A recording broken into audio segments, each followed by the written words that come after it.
Chapter 10 Magical Mushrooms. The thing about a mushroom trip is that you're never quite sure about the mushroom trip. Not until it's over, at least, said Jane. Now what was she talking about?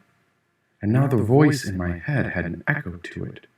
This was my mind, but I could hear what I was thinking, as if I was speaking it out loud, but only to myself, because I could hear everything. Do you have those stones? Jane asked me. The flint? Yes, the flint. The words coming from my mouth sounded profound. It was my voice, but clearer than I could recall. These stones. I pulled them from my pocket when all of us took a seat near the twigs Jane had gathered. These don't taste too great, said Manuka, chewing another one down. But I don't mind them. And these trees feel special to me. They feel... Manuka stopped talking to observe the night. It feels right, said Otto. Everything sure felt right. It was all okay.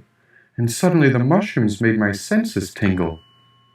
Well, no one eats magic mushrooms for the taste, said Jane. You eat them for the secret ingredient. Not so bad, said Levi, having another. These mushrooms were changing us. I knew that much because that's what I could feel.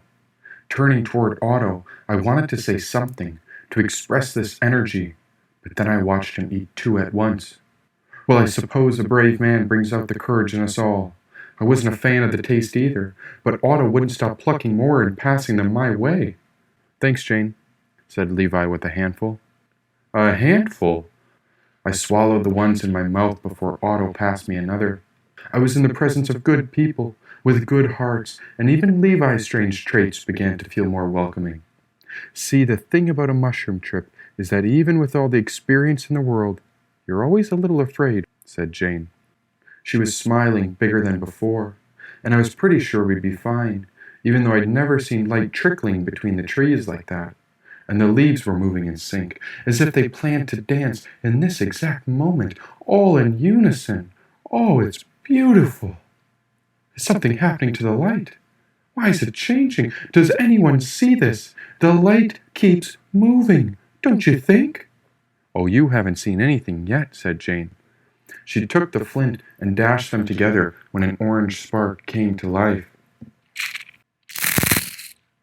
Fire ate through the kindling, and the longer I watched, the more miraculous this fire became. It grew and grew until the little leaves lit the twigs, and then it spread up to the larger branches.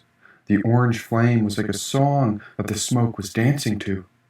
And of course these thoughts were mine, or I think they were, because sounds are words and words are sounds.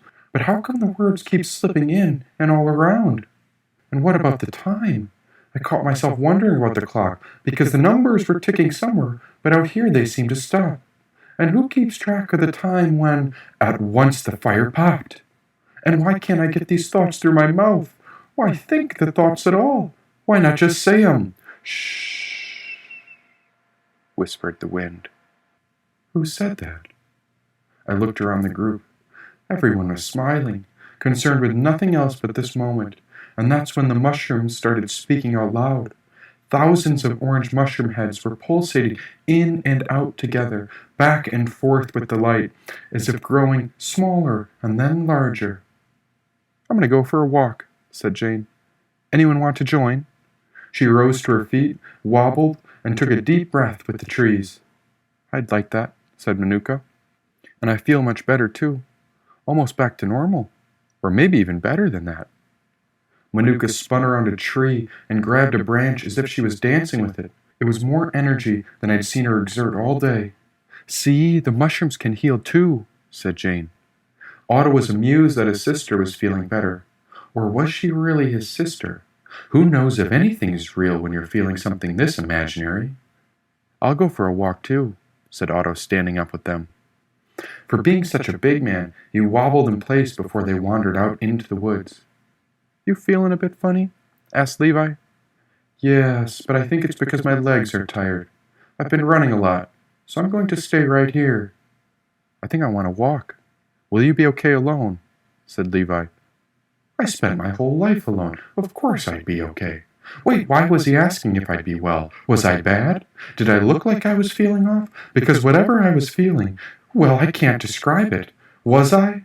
Or had I? Or wait, who am I? Levi stood up to follow them as they wandered between the thousands of orange mushrooms, lighting the way into the darkness.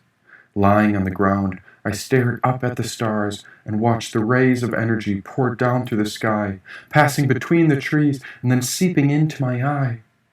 Goodness, there's something so fascinating to these mushrooms, isn't there?